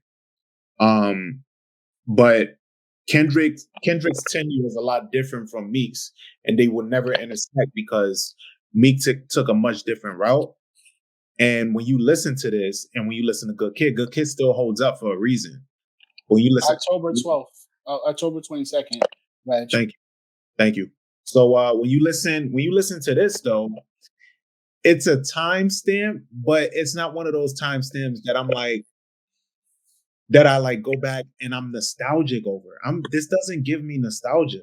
Like, you know how you can listen to a Drake album, like you listen to Take Care and it takes you back to like that point in your life. I guess this album isn't, or this mixtape isn't that reminiscent for me, and I don't hold it in such high regard because I have other albums that came out that year and other mixtapes that year that give me that feeling that this is trying to give me. This isn't, I don't hold this to that regard because Meek isn't revered to me as top tier. So it just is what it is. Like when I listen to it, it's like, all right, I'm happy for him that he was able to get where he is now because he made it far. But when you want to say that this is the corner point of his career, that's not really saying much. This was 2012. We're in 2021. Like what? Like you supposed to wait. I'm still cooking. You supposed to step up and be that next nigga. You supposed to step up and you never did. So it's like it's that Memphis Bleak syndrome, really. Cause it is. Because Bleak was supposed to be that next nigga. Bleak was supposed to be the one that take over for Hove. Hove was gonna retire. Bleak was supposed to step up, and he just never did. He never got his feet wet the way he was supposed to.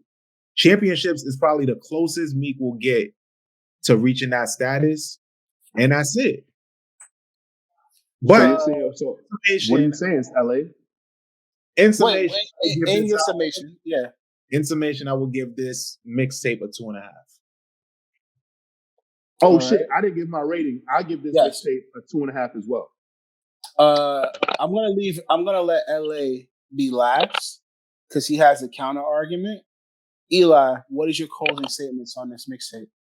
I ain't like this mixtape when it came out. I ain't like this mixtape now.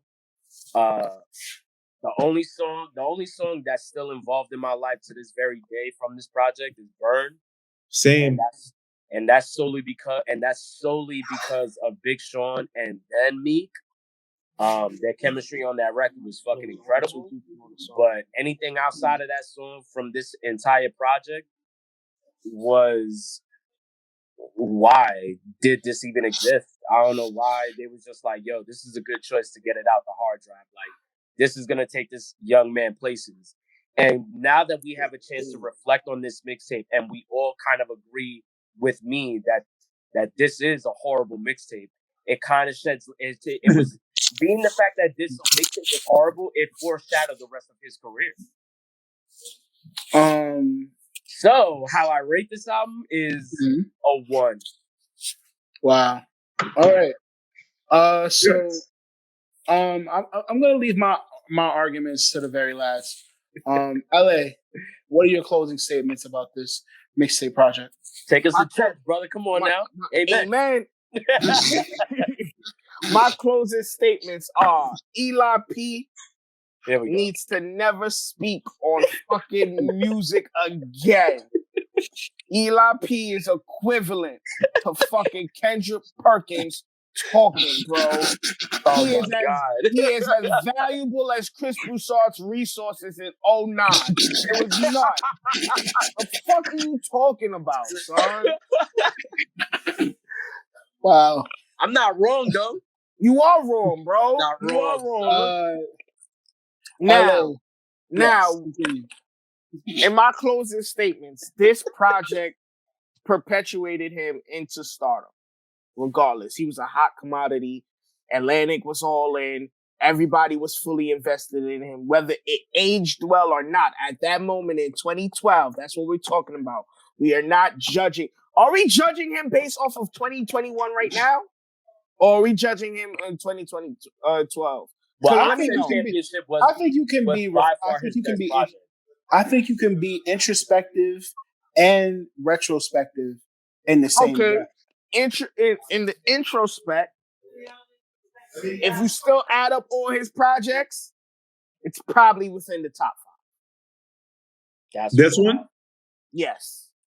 What? Okay, so I'm very curious, and I don't want to throw us off, but what? Because you gotta remember, right?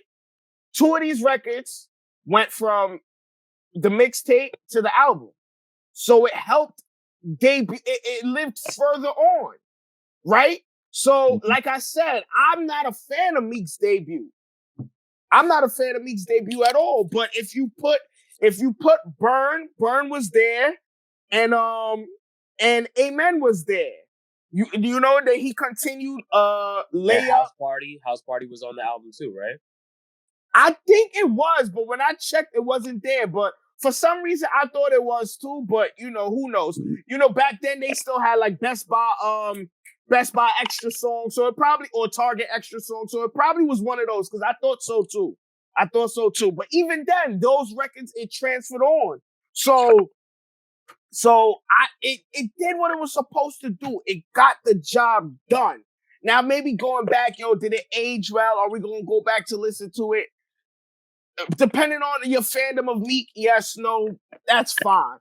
But at that time, in that moment, that shit did what it was supposed to do. And at that time, I'm in Kingsborough. So I think I'm 20, 19. My demographic, he sold me. I was all in. I was a Meek fan. So I do have the leverage of being younger than some of you guys. So the music gravitated to me and my core group at that time. So in that time, I was able to put Meek in the starting five or maybe even debate who's in it. You know, Wiz at that time is Cole, Wiz, Drake, Sean. You know, Kendrick is now showing up. Nipsey's starting to come through. He was in that 10. You know what I'm saying? He was definitely in that 10. He deserved that. He was a part of that. You know, and then after that, I think he goes on to do the I Am Music tour. It worked out, son. This tape worked out for him, bro. So, in my conclusion at that time, I gave it a 4 out of a 5. I was excited about it. And yeah, that's all I got to say. The Chasers, DC, you know how we do. So, I think for me, that was, thank you, LA. I just want to say this. Oh, hold on, Rob. So I just wanted to say this. LA, we all felt that, like, nobody said that Meek wasn't Meek. In 2012, we thought he was out of here too. We're saying that from then to now, he hasn't progressed and his peers have all passed him. That's all we're saying. We're not saying that at that moment. And like, you got to understand, like, yeah, like, you're younger than me. Look at who his peers are, bro. So what?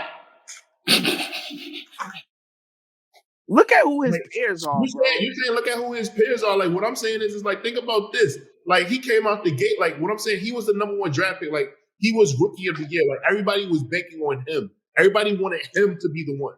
Like, they wanted him. Yo, y'all act like Meek is a flop. You're talking as if Meek is a flop. I'm not saying that he's not. I'm not saying that he's a flop. If Meek finished with a 3.2 average, did he fail when you expected him to be a 4.0? 3.2 average? Yes. No, bro. Yes, look at his last. Look at his last project. You were only as good as your last project, right? So his last project was championship. His last project was championship. So if you look at that, that was a great performing album. That may be his best project. So his last project is his best project. How the fuck he failed? His last project is his best project because everybody in the industry pull all their fucking hands together like on some Captain Planet shit. Of course he's gonna have a good project. Might as well have fucking DJ Khaled's promotion. Of course he's gonna fucking go. Yeah, that's what happened. If anything, championship was a way better version of they broke him out of they broke him out of jail. They had him ring the Liberty Bell at the gate. Like, bro, if he didn't succeed in that helicopter, went straight to the game right after. His best friend is Michael Rubin and Robert Kraft. These 2 rich white billionaires that own sports franchises. Kevin Hart showed up with him at a basketball game. Kevin Hart was taking him around Hollywood and shit like that. Nicki Minaj is his ex-girlfriend. Jay-Z is his mentor. That nigga better fucking succeed. God damn. Like, he had, like, everybody, like, all these fucking record albums that he done put out. All these Time out. Was Dreams worth more than Money Trash to you? Yes. I didn't. What, bro? Rob, you I don't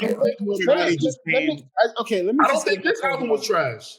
That's my point. I don't think you this gave album it a 2. I gave it a 2.5. Yeah. Let me give my closing arguments because I want to make sure we leave room for our listeners to give their opinions as well. This is a very heated debate. I think I would love to hear what our listeners think. For me, when I listen to this mixtape, I think about what Hip Hop DX said. Meek has a capability flow. But he's not as nearly as consistent. Has a consistent presence on the mic as, say, a Young Jeezy or Rick Ross. Partly because who wrote the article? Let me finish. Who wrote the article? Give context. Who is the author of the article? Hip Hop DX. Who wrote the fucking article, not the hosting site? Okay. Who the fuck do you compare Meek to then? Everybody is too big for Meek to be compared to. Who the fuck is his pair? Who do you compare him to? Can I give my closing arguments? Yeah, but who wrote the article? Who wrote the article? Slavin Cooperstein. That's a white boy. Come on. Thank you, Eli. You know where I'm going with this, bro. Can I finish? Who give a fuck what Slavic Hoverstein said, bro? Get the fuck out of here with that bullshit, bro. Can I finish? No, you can't. Fuck you, the judge. Fuck your bailiff. Fuck this courtroom. Fuck what you talking about. This German nigga giving context, bro. Yo, can you mute? Why I don't have the power to mute? I feel like because you're not a real judge, nigga. Fuck out of here, bro. Anyway, partly because he just flat out refuses to switch up his delivery. Ultimately, a fairly strong guest list and a good ear for beats is good enough to carry this project. I agree. I love Meek. This is a great mixtape. Unfortunately, everyone who was featured on this mixtape, fast forward, are bigger artists than him. And at this time of this mixtape, to me, in my opinion, Meek was the bigger artist. I think he was a bigger artist than Kendrick. He was a bigger artist than Big Sean. He was a bigger artist than Wale. I think he was on the same level as Drake. He was a bigger artist than 2 Chainz. And somehow, in the past 9 years, they've all become bigger artists than him. And it is worth noting that you are only as good as your last project. But if you take out championships, this is his best project. That's worth saying something. That's 9 years ago. No, it's not. Shut the fuck up. I would give my rating just because of the songs that stick out and how well it did progress. I would give it a 3. I would also say to keep in mind that at that time with a lot of the blog era rappers, unfortunately, their mixtapes were better than their albums. Absolutely. So finally, I think that he falls victim to that. Wale fell victim to all the of them second fell project. victim to that. I can give you Drake the list. fell victim to that. Taylor Alterdice was much better than Wiz Khalifa's second album. Yeah. Cabin Fever was way better than Rolling Papers. Yeah. This is better. Detroit was better than Hall of Fame. Detroit was better than Hall of Fame. So Far Gone was better than Thank Me Later. 11-1-11 Theory is way better than Ambition. Yeah, they all. Albert Anastasia is better than Rich Forever. It is. The only person who doesn't fall short. It was not. Rich Forever may debatably be his best musical project. You can say Teflon Dawn is his favorite. To me, Teflon Dawn is his best album. Greg, you're muted, bro. Playboy. To me, I would say Mastermind. Me personally, but I want to stick on Meek. If you enjoyed this conversation, if you liked what we said, I think Regg, you have the average for me. Nah, you ain't got to average out. We all got our own personal shit, you know? All right, so we'll just leave it at that. I want to give a huge shout out to LA, Eli. Thank you for having me, guys. Taurian and Regg for even allowing me to even be the judge of this case. Hey man, you held it down. You did pretty well. That Jay-Z impression was gold, bro. I was gold for real. And then you went plastic after that, but you know. So did Meek's career. So I mean, no, it did not. I was just following after him. Y'all niggas is not talking facts, bro. Like Dreams Worth More Than Money was not horrible. That shit was actually a really good album. Dream Worth More Than Money. I was gonna say that, Rob. You probably owe that another listen. Right. Wins and Losses was crazy. All these albums sound like the same title. Nah, I wasn't really. It's called a theme, nigga. A theme. Yeah. All right. Yeah, Wins and Losses. I think like after his debut album, if you scratch his debut album out his catalog, right? He has 3 good albums on there. All right. So all that rubber.